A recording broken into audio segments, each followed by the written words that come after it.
Hey everyone, my name is Emily Vandervent and I am an author coach with Manuscripts, as well as the author of a young adult historical fantasy series called the Crimson Time series. What I'm going to do today is talk to you guys about editorial reviews. We're going to talk a little bit about what they are, why they're important, and how you as an author can start to think a little bit more strategically about who you reach out to for editorial reviews. And so first we get to the question of what are editorial reviews. You will also hear kind of the name early praise or advanced reviews thrown around as well.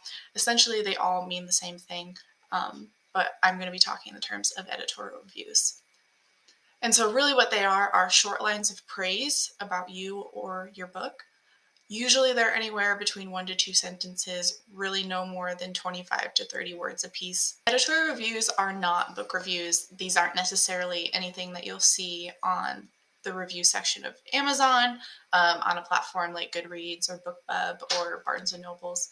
And that's important to kind of make that distinction because with editorial reviews, there's a little bit of a different expectation than that of a book review. Regardless of how much of the book they've read, they're still able to write an editorial review. On the flip side, with a book review, there is that expectation that whoever is posting that review has indeed finished the entire book that they are reviewing, or if they have not, that they denote that in the review itself. So if editorial reviews are not book reviews and you won't necessarily find them on any of those types of sites, where exactly will you find them and where will you use them?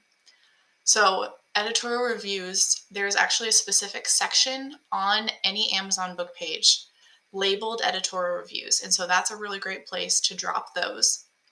They also make really awesome marketing bites on social media that you can post on your different platforms. And often you'll find these on the back cover of a book, or if it's a hardcover, usually they'll be on that inside flap. So why should you as an author care about editorial reviews? Why spend the time and energy into figuring out who to reach out to and drafting those messages, sending them out? Really what editorial reviews do is they add substantial credibility to you and your book. Nowadays, if you look at most books, whether they're traditionally published, indie published, hybrid published, anything in between, you will tend to find editorial reviews. It just makes your book seem a little bit more professional.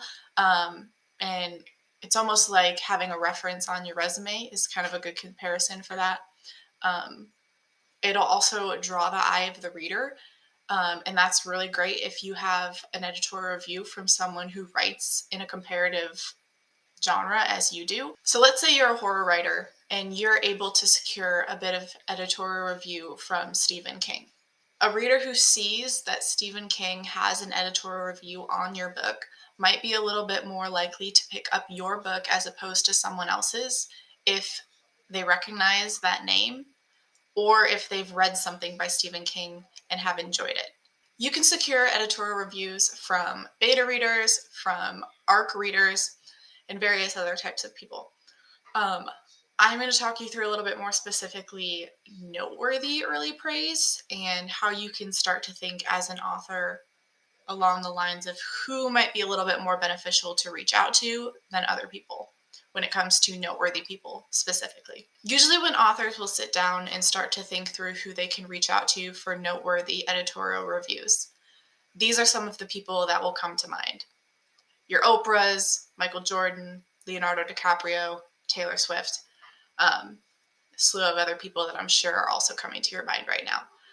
But while these would be awesome people to secure editorial reviews from, these people are more along the lines of what I like to call uber famous. So these are your household names. You might not enjoy the type of music Taylor Swift sings.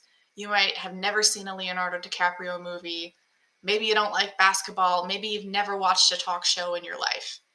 But I guarantee that you know the names of each of these people. Rather than thinking in the terms for noteworthy praise of these people, I want to challenge you instead to define your famous. One of the best ways to do this is to start with your genre or your topic.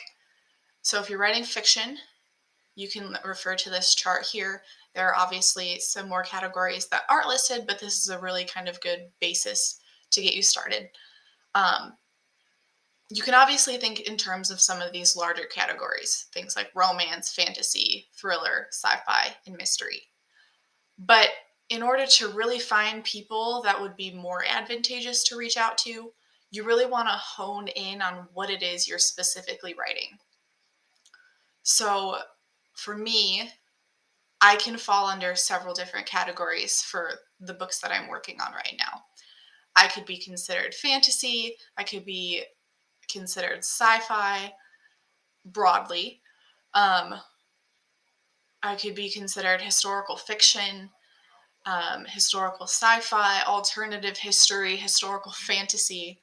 And as you saw, as I'm kind of listing these, I'm narrowing in some of these more specific categories that I can fall under.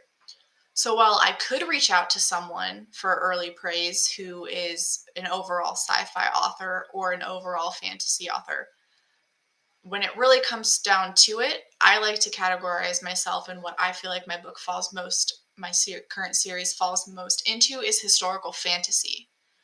So it would be more advantageous for me to reach out to other historical fantasy authors rather than solely fantasy authors. But then you can also mix and match a little bit. So maybe I'll reach out to a couple historical fiction.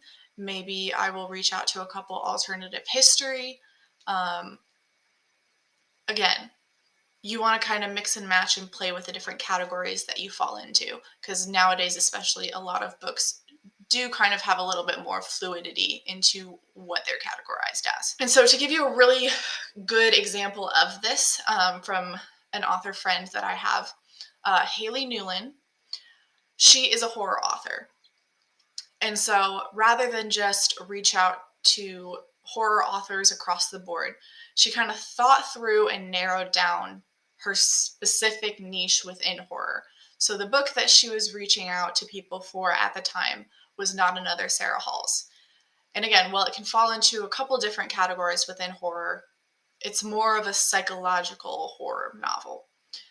And so as she thought through that specific genre, she thought through what kind of things her audience would be interested in. And so she knows that for her audience, because she writes psychological horror, they probably love horror movies. Things like Halloween or Scream, different things like that. And so what she actually did is she got creative with that and reached out to different actors and actresses within popular horror movies that kind of fall within that genre of psychological horror. And so what she ended up doing is through that method, she was able to secure some bits of early praise from Jamie Lee Curtis, who was an actress in the Halloween franchise. And she also had the door open up to do a live stream with Jamie Lee Curtis about her book.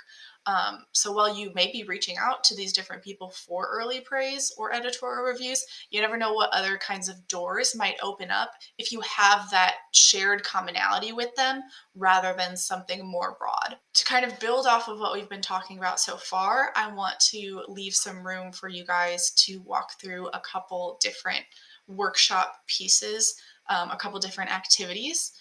And so I'll explain the activity, leave a pause so you can pause the recording if you want to, and then I'll just keep going through and you can pause and play at will. So the first exercise that I want you guys to kind of work through and think about is to define what famous means to you. Take a couple minutes, grab a notebook and a pen, and just kind of think through what does famous mean for you and your specific book that you're writing. Next, I want you guys to list 5 to 10 people that qualify as famous based on that definition that you just wrote for yourself.